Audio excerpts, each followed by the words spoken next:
And my name is Milton Velasquez. Today we're talking about chapter 18 and chapter 19 of the book The Study of Language by the author George Jules. So together with my peers we'll be going over some aspects, most remarkable aspects of this content. So first off, standard language. What is it? So standard language is a fixed sample of fixed vocabulary, spelling, grammar, and phonetics that are used to produce literature, broad amounts of literature, for example, novels, scientific articles, encyclopedias, magazines, and others, and that are addressed aimed to a general part of the population in order that all these people understand this literature. We can also see this literature not only reflected on novels and books, but also on social media, TV programs.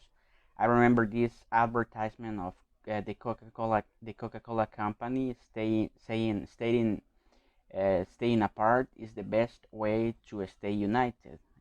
So this phrase, this quote, this sentence had to first go through a process of standardization in order to become able to be understood by most people. Now, accent. Accent is the pronunciation certain language speakers possess. Um, by this accent, we are able to identify some, let's say, social status, a social group these speakers belong to, or also the region, country where these people are from. For example, I really like to call out on this because it's really I really like it. I really like the way British people, these people from UK, they have a very special, unique way of speaking, of addressing every intonation in words and utterances. For example, they would minimize the ending of the words from, for example, matter to mata, from holiday to holiday, and like. Now, good, we go over dialect. Dialect is a variation of a language. This variation may depend on the geographical location, the region, or the social status. So these groups that are related to one another by social or economical relationships, or by just interacting in their own ambience in a daily basis. This is how a dialect is made up. These dialects include a variation of lexis, grammar, and phonetics. For example, let's say Canada. Canada is said to be a bilingual country, which means they speak two languages. First one is English, and the other hand it's French. However, this French spoken in Canada is a dialect from the standard, well, the so-called standard French from France. Now, as you can anticipate, these dialects implied a wide range, a wide field of knowledge. Variation is very wide all over the world related to the languages. So there's a science that aims to study these variations, these dialects. It is a dialectology. This is the study of several variations of language. For example, in the U.S., for example, let's say Spanish spoken in U.S. and Spanish spoken in El Salvador, or let us say in Mexico. There's a variation of lexis, there's a variation of intonation, phonetics, there's also a variation of grammar. Now let's move on to regional dialects. These are, as we mentioned previously, variation of the language spoken in a region, but when these regions are subdivided into other smaller regions, for example, so in these smaller regions, it is spoken the same. There is the same language spoken, but this language differs, meaning it's spoken totally differently. Let us consider, for example, the United Kingdom. These guys possess British English. They possess Scottish English and Irish English. So that's a regional variation, regional dialect. To vernacular. vernaculars in general are also a variation of language. From a social point of view, however, this variation is spoken just by lower status social group. Let's say, uh, for instance, let us go on the example of the so-called working class, clase trabajadora in Spanish.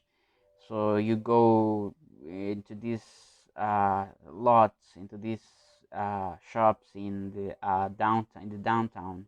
You will find these people, these merchants, working and talking to each other using very specific lexis, using a very specific grammar, which could perhaps only be understood by them, among them. So this is called a vernacular. You can also find it other places, not only in downtown. It's in basically the way a variation of language spoken by this so-called lower status class, lower status people. And there is another term, another terminology strongly related to this regional variation of language. This is isogloss or isoglosses, plural. The ones are lines we tend to draw on a map to highlight regions, or well, yeah, to highlight regions where language is spoken differently. It's worth saying it is not the actual borders, but let's say like a remark, a marker where language is spoken differently. Where, for example, we can call in El Salvador, if we were to draw a line, for example, for the nearby this region of San Miguel, where S is pronounced almost like a J in Spanish, uh, that would be an isogloss for this country in our country in El Salvador. Now we have bilingualism. Bilingualism is just the ability to successfully communicate in two different languages. There's two other terms related to bilingualism. The first one is social bilingualism, meaning a country, a society that officially recognizes two languages, two different languages, as their very official languages. For example, Canada, they are said to be a bilingual country, meaning they speak two languages. The first one is English. On the other hand, we have French. The other term related to bilingualism is individual bilingualism, meaning, as the word in itself suggests, it's an individual that is able to communicate in two different languages. For example, a kid that is born in a bilingual family, let's say a father from a German father and a Portuguese mother. So this kid, as he grows up, he's highly likely to acquire, to learn these two languages. So at the end, he will become a bilingual person. Or on the other hand, despite not being born in a bilingual family, this kid can assist to a language academy. Let's say he would like to learn Japanese. So at the end, if he succeeds to uh, communicate in Japanese, this kid will have become a Spanish and Japanese speaker, meaning a bilingual individual. Then we have code switching. Code switching is also the ability or the process of switching, changing from one linguistic code, let us say a standard language or a dialect, from this linguistic code to another one. For example, let's say my family and I moved to Italy. So while I myself rather speak to my relatives in Spanish, to my family in Spanish, I would have to switch codes to Italian to talk to, let's say, the staff at the supermarket, the staff at the hotel, or the police station, and similar. Coming back to bilingualism, we can find this quality, this bilingual quality, this bilingual ability into three levels. First one is individual bilingualism. As we mentioned previously, perhaps a kid who was born in a bilingual family, or perhaps this kid had the chance to interact with different cultures. For example, well, in that case, it will be a bicultural development. So by means of those features, this kid was able to acquire to learn two languages. So that's individual bilingualism. On the other hand, we have a family level, and that's, as we mentioned previously as well, a kid who had the chance to be born in a bilingual family. So as this child is raised, this child will also have the opportunity to learn to acquire two different languages. And finally, we have a social level, meaning a society, a country that acknowledges two different languages as their official language, meaning this language will be very, very strongly present into their daily basis. We quoted previously Canada and they are two languages, two official languages, which are English and French. So most people, as they are born in Canada, they have the chance to be grown up and learn and acquire French and English at the same time. But not least, we have diglosia. Diglosia occurs in the event of two varieties of a language, let's say two dialects, encounter each other in the same language community, in the same region. For example, in France, they are implementing a reformation of a language. This reformation from 1990, if I'm not mistaken, they are taking into account some voids the language contained until that time. They are correcting the ones and they are implementing this reformation. So this way of a language is being taught in the academic institutions, while on the other hand, parents, families are still able to teach their kids the language they had before this reformation came into effect. So that's pretty much diglosia. All right, so that's it from my side. I leave you right now with my colleague Alexander. He explains a little bit more about this matter.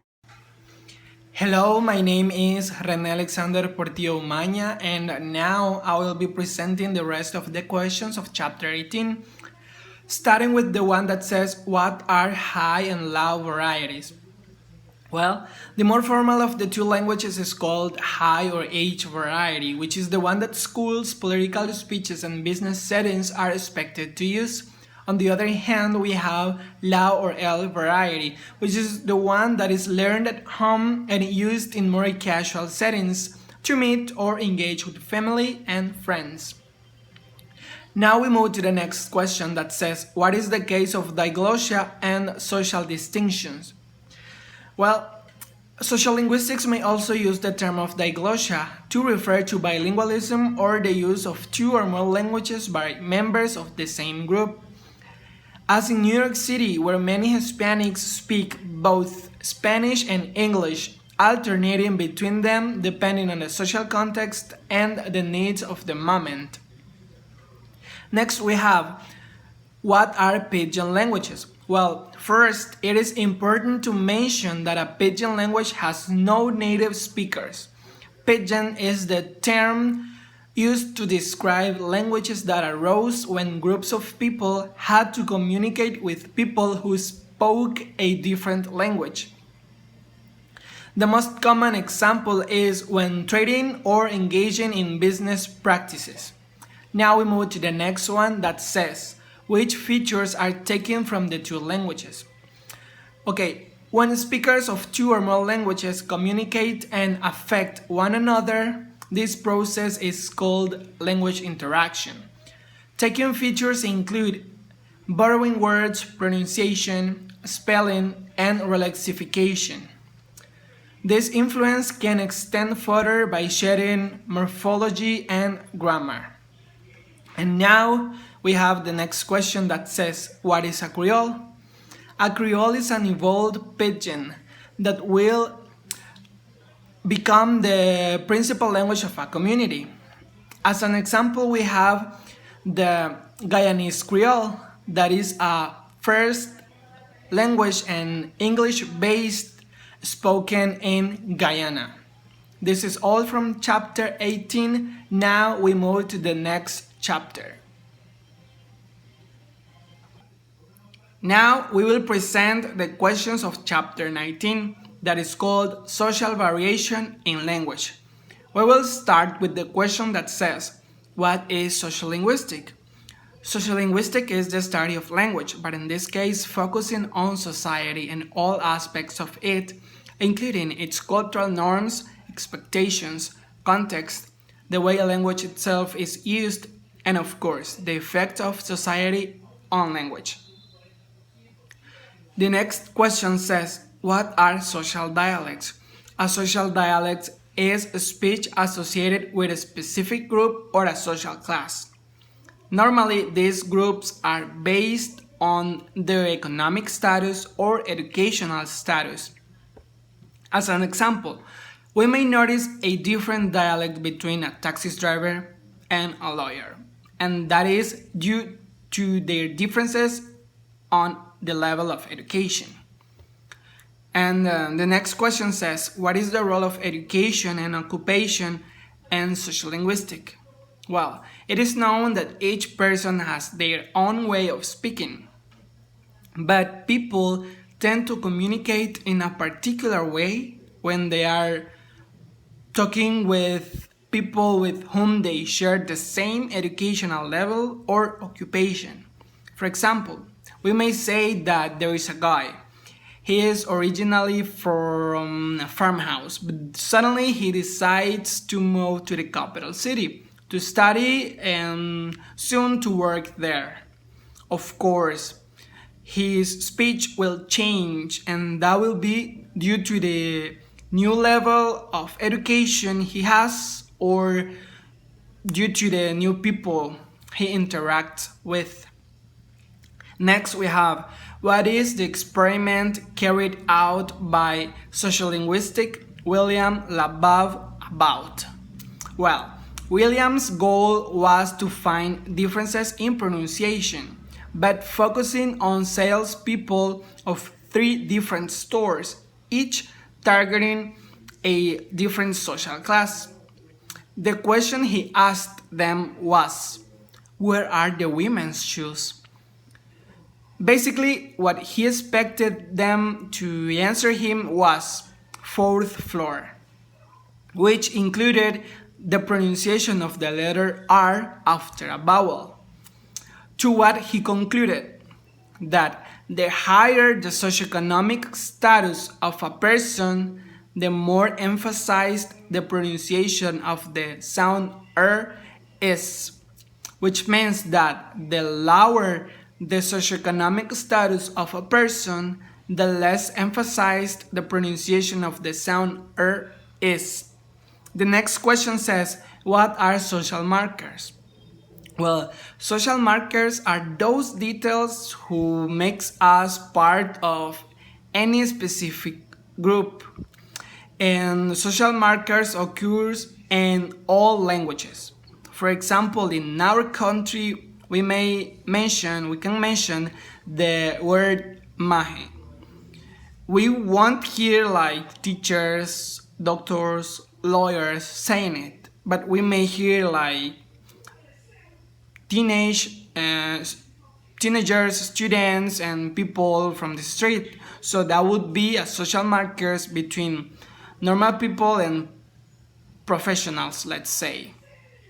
And the next question says, what is speech style and style shifting? Well, speech style is the way we speak, either formal or informal, while style shifting is the process when a person speaks in a formal way, let's say, and suddenly he changes to informal way. An example, we can mention students because they use a formal language when they are in classes, but then once they arrive home, they changes. So that is a style shifting. Now, my classmate will continue with the rest of the questions. Thank you. Hello everyone, this is Carlos Daniel Asensio. This time it's my pleasure to continue with our last section of questions related to the chapter on social variation. Let's first start with the word prestige. Prestige in sociolinguistic is very similar, is related to that of prestige or class within a society. Here we have two kinds of prestige.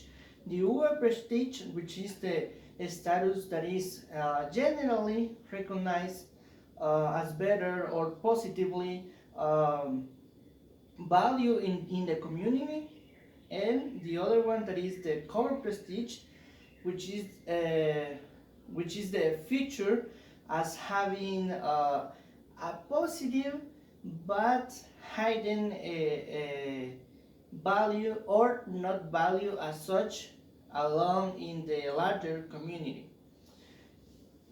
Just an example of this can be a young man speaker regards an old man speaker as superior, maybe in many aspects, because the old man speaker is more educated, more logical, formal, and better able to express deep and important thoughts.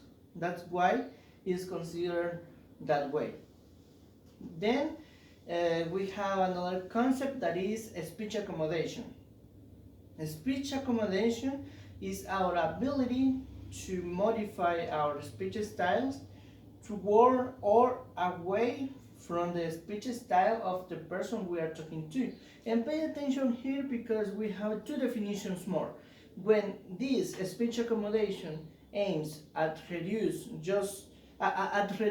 social distance, just like adopting speech styles that attempts to reduce social distance, it is described as convergence.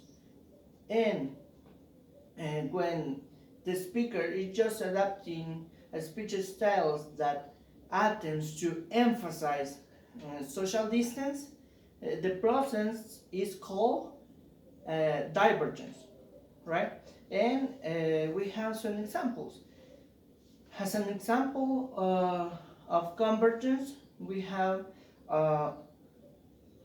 when you try to mirror your speech with the professionalism of your boss or your teacher and student.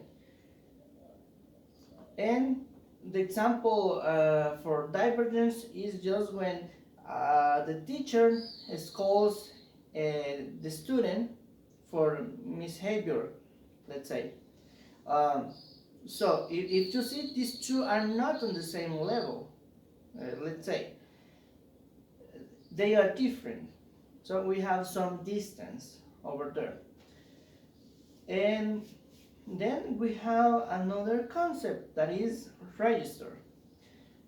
Well, let's define register as the conventional way of using language in a specific context. For example, this can be situational, occupational, or topical. Language used in the church or mosque is identified in the situational.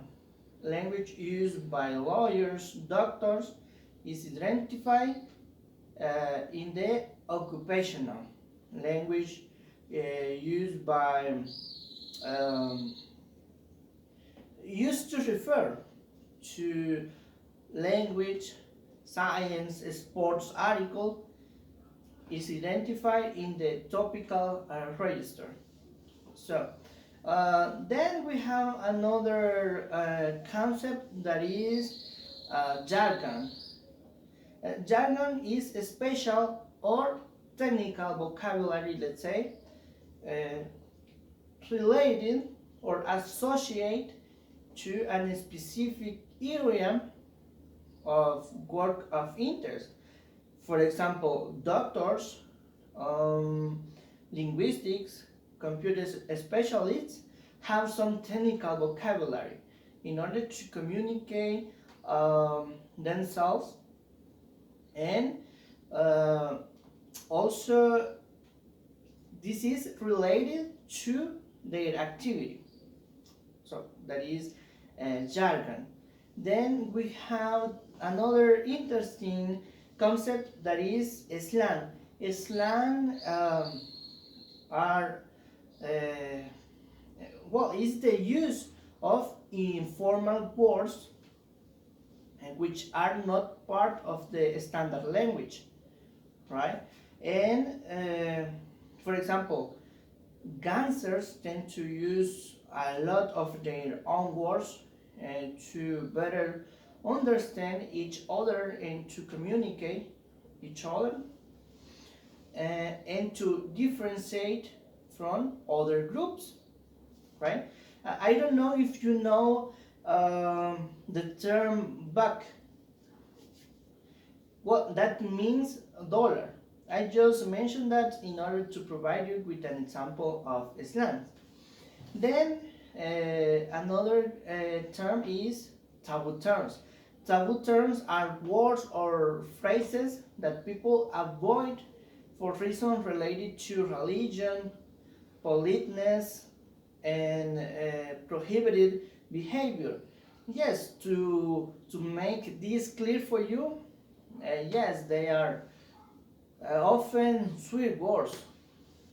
And an example of this can be dirty words, bleep, bleep, bleep. And there is a variety of that. Or words related to religion, or an example, a clear example of this, when calling someone, a person, with the name of a animal. That is taboo terms. Let's move to another attractive aspect, sociolinguistically speaking, that is African American English. Do you know what is it? Okay, African American English, also known as Black English or Ebonics, is a variety that is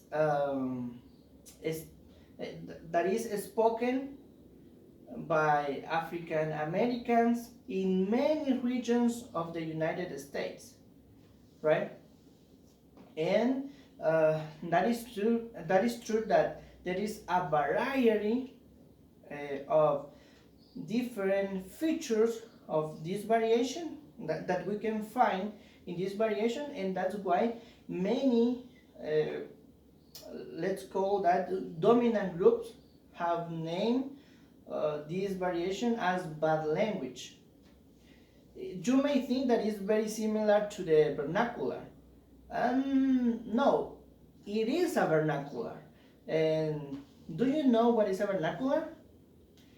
Well, a vernacular is this expression is used to describe a social dialect spoken by a lower status group, or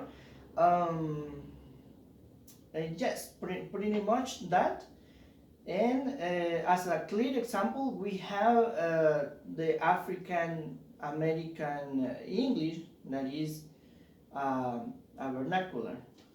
Remember that to make this clear for you, vernacular is any non-standard language spoken by a lower status group. That is a vernacular. And let's close with the question: why do you think African Americans have this variation? Well, I think that is related to the environment in which African American operate, and also this is related to the education inefficient sometimes for African Americans. Is related to social status. There is a barrier, let's say, and Segregation and discrimination are influencing factors too. So, thank you so much for watching our video and see you next time. Bye bye.